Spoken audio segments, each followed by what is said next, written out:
Good afternoon, on a cool, bright and sunny day. It is Wednesday, February the 8th, and I'm in the reading up with a nice hot cup of tea. A nice hot cup of tea indeed, and a parcel to unbox, which is quite squishy. But let's find out what is in here. Let's get the knife out. There we go.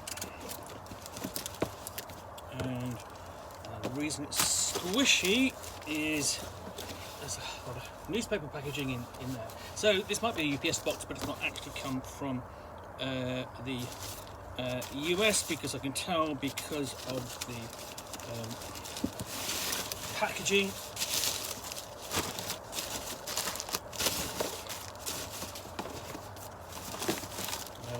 Which is all basic newspaper. It's all wrapped in newspaper, and the sender is a reader of The Sun, which is a bit strange because I don't think I've ever had a copy of The Sun in the house actually.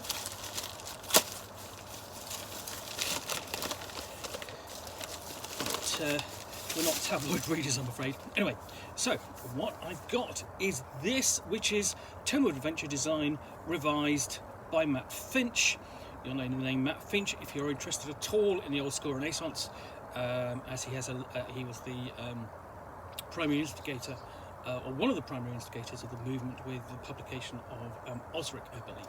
So, Tome of Adventure Design is a comprehensive start-to-finish resource for designing fantasy adventures for your favourite tabletop role-playing game. It is system neutral and can be used with virtually any fantasy game. This book includes random generation tables for almost every step of the design process, locations, villainous plots, designing new monsters and bizarre environments in strange unknown planes of existence. Thousands of micro prompts in the margins add additional brainstorming power to the process, and the book is filled with design advice from award-winning author Matt Finch. So it's got a couple of quotes here. So if you wanted a comprehensive tome for helping you design campaigns and dungeons and adventures in general, this is much unsurpassed. It is the book to get on the subject. I strongly recommend it, and that's Questing Beast, who is famous for his own YouTube channel and his coverage of the old school Renaissance. And then it's over 300 pages of randomly selected jolts to the brain. In the introduction, Matt Finch states that the point of incorporating randomness into your adventure writing is to deliver critical results designed to shock the reader's creativity into filling the gaps. Let me emphasise his use of the word shock in that passage. It's perfect. The moment when 2, 3 or more nonsensical, fragmentary, contradictory notions gel into a coherent and fresh idea is shocking. It's revelatory. It's magical and it's inspiring. So that's Steve Winters, designer and contributor to Dungeons & Dragons for TSR, Wizards of the Coast. So that's the back cover blurb, and this is a really quite nice, sturdy hardback and quite thick. So we open up,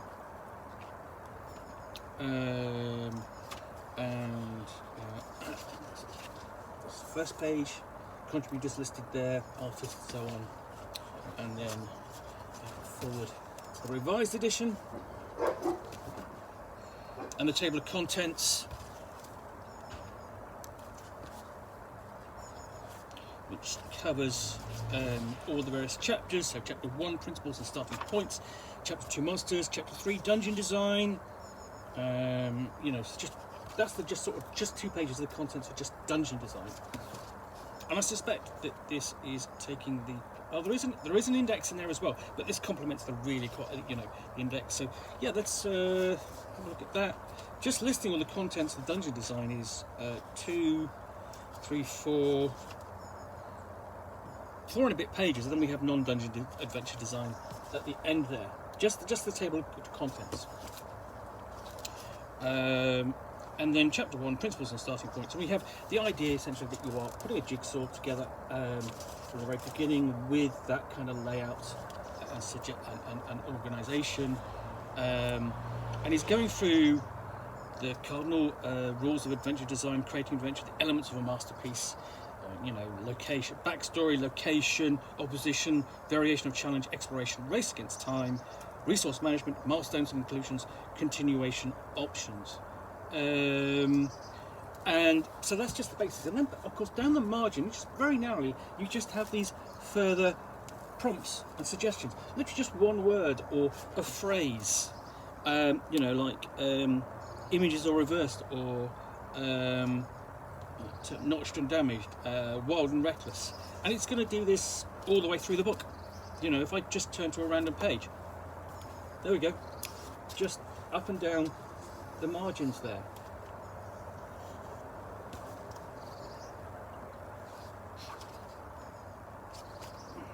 And then from first principles, you know, just dealing with principles and starting points, we're on to the next page. It's sort of like approach, which is the first step. You know, we're looking at locations. This is just the first thing, but I mean, you know, the backstory itself doesn't develop here initially, but here we've got locations, and it's got a big table of locations. Overview, just and then, you know, it just continues with table after table.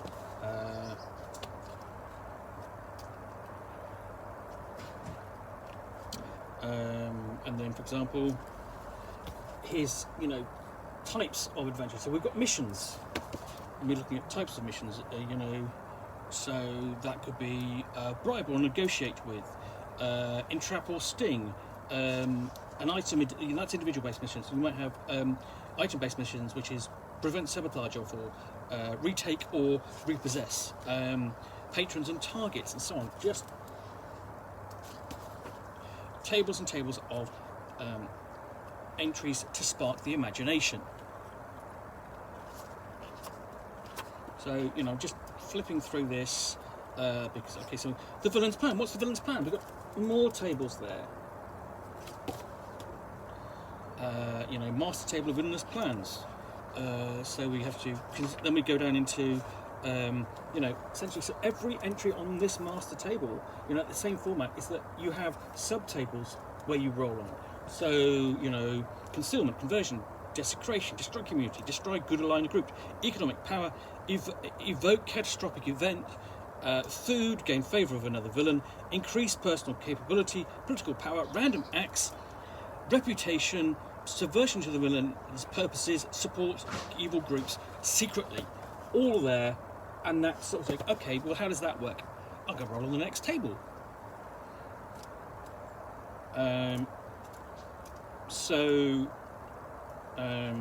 You know, we're looking at, so for example, method of gaining political power,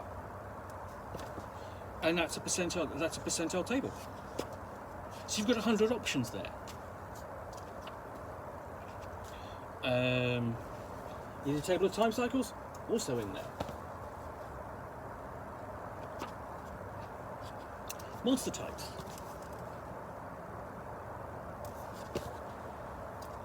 You know, reflecting beast constructs, draconic, elementals, fae, giants, horrors, humanoids, mist creatures, oozes, and microbe biots, planar, plant, undead, verminous. So, you know, it's, you know, this is a case of if you are short of ideas, if you, you know, or you're stuck for ideas, it's a case of, you know, this is a big book of prompts. And you know, so if I just go back to that table of, all those entries on there, I've got comments, quite lengthy comments. They're not no mere entries. There's a paragraph devoted to sort of like the various each to the various types of time cycle. And so if we get into things like special attack types, for example, again, these lengthy paragraphs that you know, discussing that type of attack. It is detailed, interesting, you know, and expensive. But, so, you know, we're just flipping through, just continue to flip. So let's have a look, see what else we can find in here. There's a lot to look at in here. Basic elements, part 1, basic elements of an adventure design. This is just we've got this far, and we're even just beginning to look at the basics of an adventure design. So, the basic elements backstory, location, opposition, variation, going through those elements again, discussion of the tactical element.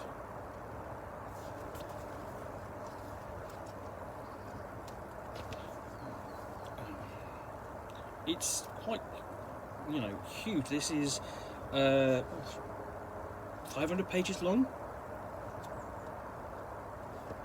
If you sort of like get down to things like ownership papers, a license issued by a noble or legal authority to consult a particular crime once without prosecution, or deed to a cottage in a village, partnership in dungeon exploration, division of loot and basic plans most likely, partnership in a seafaring ship. Those are documents where you could drive an adventure, or just be a random thing that you could find on a dead body, for example, or a noble wants for you to obtain them, or so on. So things like codes and ciphers. So we have an easy alternate alphabet as a substitution code, or how do you generate riddles. Mapping, and here we have a guide to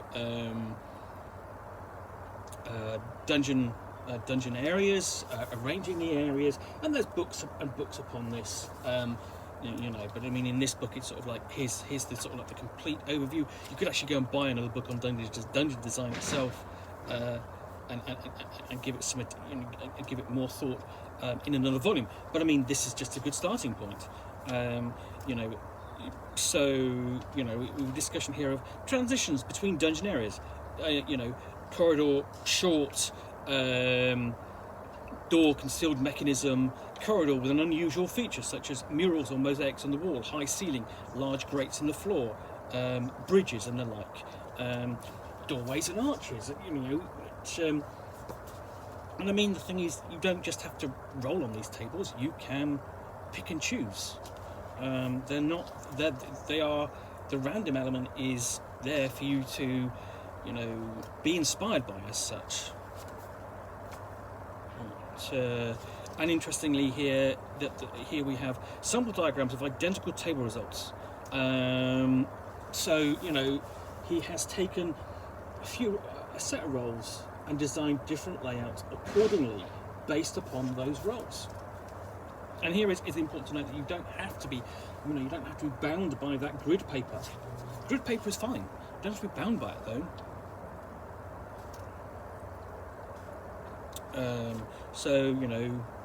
Big things, placing landmarks in an area. Landmarks are important. They are guiding points for people. They are points of reference.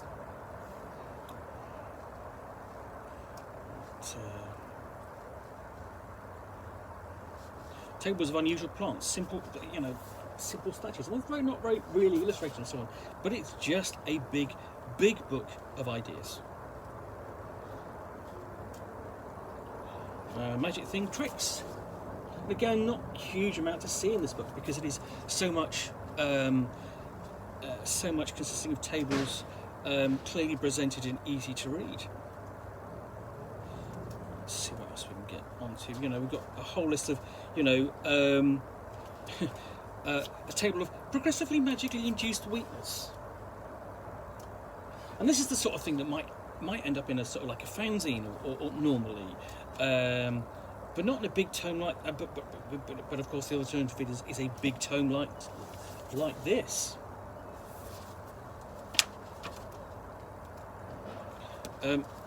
Miscellaneous useful tables. I mean, there's almost no table in here that isn't useful. Book types, hallucinogens and their effects, physical science for hallucinogen use, herbs,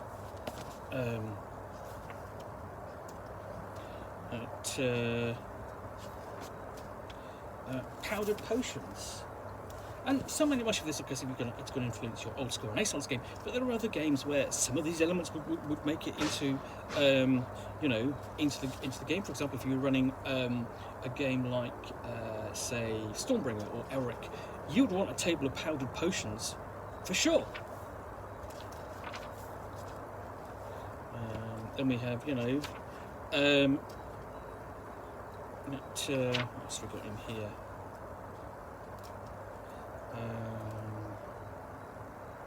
Small alchemical things.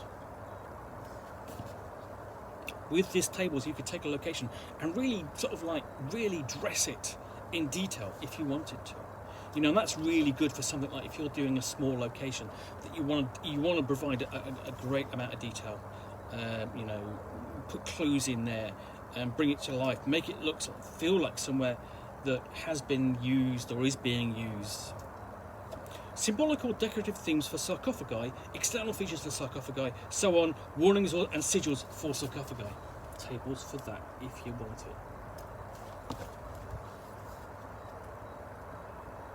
it. Chapter 4, non-adventure design, so it takes it out, and we've got the basic classic ziggurat there.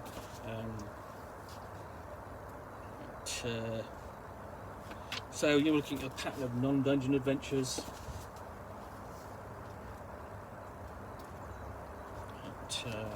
And then advice like preparing for city adventures and the like.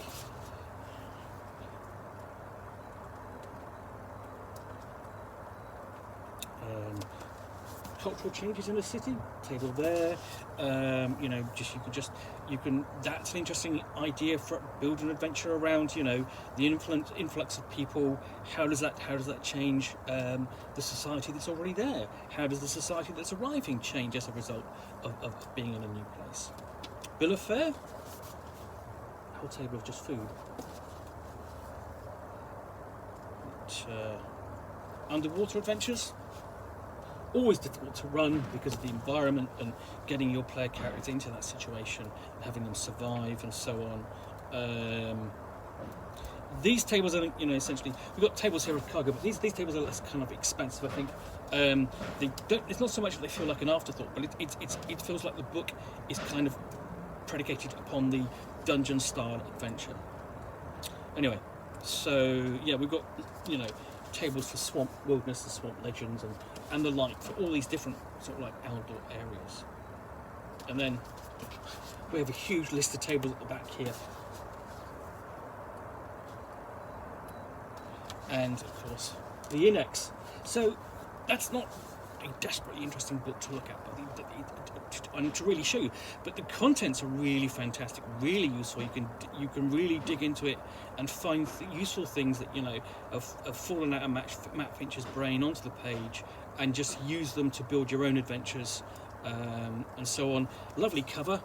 And you know, if you're into designing your own adventures or you want to start, this is a great book to kind of track down.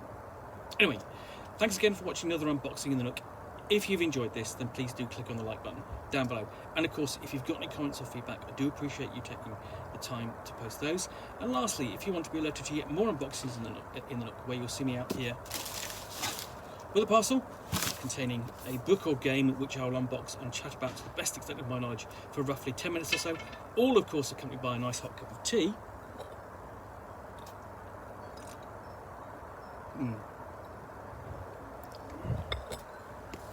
Then please do hit the subscribe button down below. In the meantime, thanks again for watching another unboxing in the Nook. We'll be back again soon with another one. Bye for now.